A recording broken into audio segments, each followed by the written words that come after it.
Приветствуем всех, кто смотрит наш канал. Это сервал Lexus. Меня зовут Евгения. И сегодня вас ждет обзор самой горячей темы. Куда же все-таки ходят в туалет в городской квартире дикие кошки? Если вы являетесь большим аскетом чистоты или на данный момент, то это видео точно не для вас. Оставайтесь с нами, и мы раскроем все наши.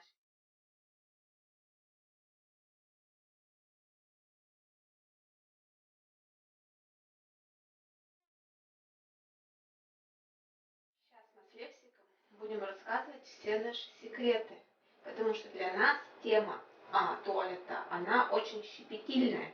И начнем мы с нашего первого лоточка, который у нас по сей день стоит и никуда с этого места не переезжал. Когда Лекс приехал к нам, а приехал в возрасте 3 месяцев, мы очень переживали, как у нас будет организовано туалетное место.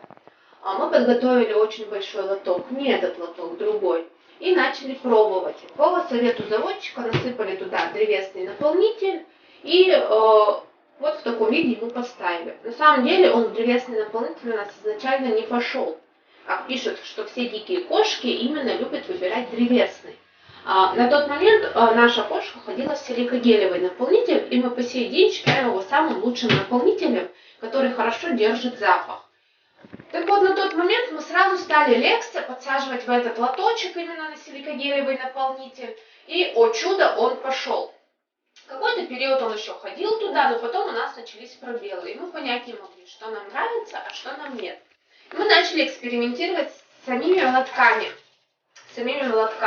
То есть какие-то большие ставили, крытые, ванночки, а-ля. На самом деле, забегая вперед, скажу, что, ребят, вот для дикого большого кота достаточно самого обычного плоского лоточка. У нас он тоже есть, мы его вам скоро покажем. Но сейчас давайте я вам чуть-чуть расскажу об этом лотке, в котором все-таки до сих пор ходит писить. Это клипер, это дно от переноски большое. И сейчас здесь находится силикогелевый наполнитель. Иногда Лекс до сих пор сюда ходит писить. Но еще он иногда, если его загнать, сюда ходит какать. Извечный, кстати, вопрос все-таки, куда еще какают сервальчики. Об этом мы тоже вам расскажем. Но если его загнать, сюда он покакает. И еще одна фишечка, которую я прочитала уже, когда Лексику было месяцев 8, что в природе дикие кошки никогда в одно место не ходят писать и какать. То есть для этих нужд им нужны раздельные места, даже не лотки, а именно отдельное место в одном углу, где он писает, а абсолютно в противоположном углу, где он какает. И для нас это было, конечно, открытие. Почему же все-таки кот перестал ходить какать в тот лоток, куда он писал? На сегодня это общий лоточек. У нас сюда ходит писать и наша кошечка Лиза. И Лекс не брезгует и иногда все-таки писает в этот лоточек. То есть это тоже распространенное заблуждение, что дикие кошки могут писать туда, куда ходят другие кошки. Наоборот, Лексик, он, видимо, перемечает ее мочу своей, и то есть периодически тоже ходит в этот лоточек. Ну что, переходим на нашу кухню. И следующим неожиданным моментом, который был для нас, это оказались пописы Лекса. В возрасте 6 месяцев наш товарищ стал оставлять лужи в самых неожиданных местах. А именно его любимое место было вот эта варочная панель. То есть он не стеснялся, залазил, утречком оставлял здесь свою лужу и уходил спать и заниматься своими делами, в связи с чем было принято решение экстренно его кастрировать. Кто пищит в раковину? Мама сейчас все расскажет, куда пищут вредные сервальчики. Куда пищут вредные сервальчики? На самом деле, давайте уже переходить к правде, потому что сервальчики пищут туда, куда они захотят. Для кого-то это открытие, ну и для нас было тоже открытие. В природе, природа она у нас большая, куда хочу, туда и пищу. В принципе, в нашей квартире он выбрал еще кухонную раковину. Без зазрения совести садится, не неважно, есть там посуда, нету, и писает. Как-то так. Предметом обожания Лекса стал собачий диван. Именно сюда он чаще всего писает, когда хочет навредничать собакам или когда они что-то у него забирают или отбирают. То есть таким образом он им постоянно сыт. Кто пищит, Сережечек? Кто отсюда пищит, Сережечек? Не стесняется и пищит сюда. Куда пищит сервальчик сюда? Да, вот сюда пищут сервальчики вредные. Еще. А потом у нашего сервальчика проснулась необъяснимая любовь к разным тряпочкам. Он стал писать на любую тряпочку, которая оказывалась на полу. И это стало нашим спасением, которое мы обернули в нашу пользу. Мы купили ему обычный, самый обычный лоток букеи и просто стали стелить туда тряпочки, обычные тряпочки. Его даже не пришлось приучать, потому что он настолько полюбил привычку писать на тряпочке, что он сразу пошел в этот лоток. И сейчас большую часть времени он ходит в обычный лоточек с хбшными тряпочками, которые мы потом стираем. Ну и что мне еще хотелось рассказать, какие тайны есть у нашего сервальчика. Горячо любимая тема – это тема меток.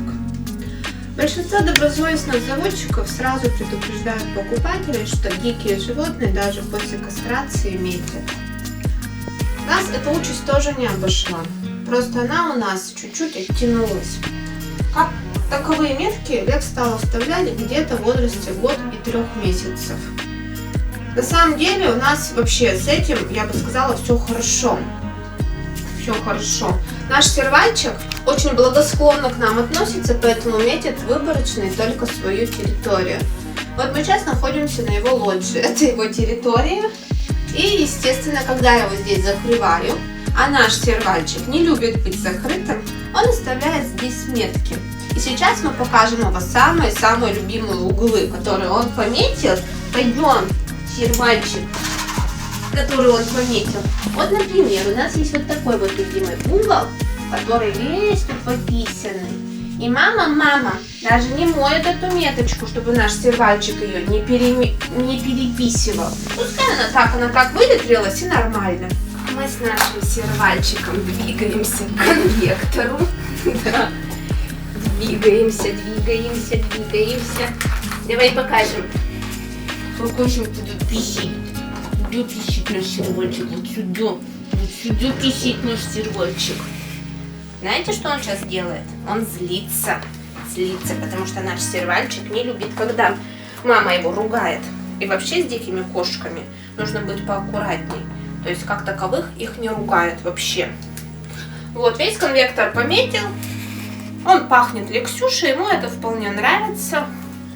Поэтому мы его тоже мыть не стали, потому что знаем, что он все равно потом описывает это снова. Ну что, друзья, давайте подводить итоги. В 2 словах. Лексик приехал в 3 месяца.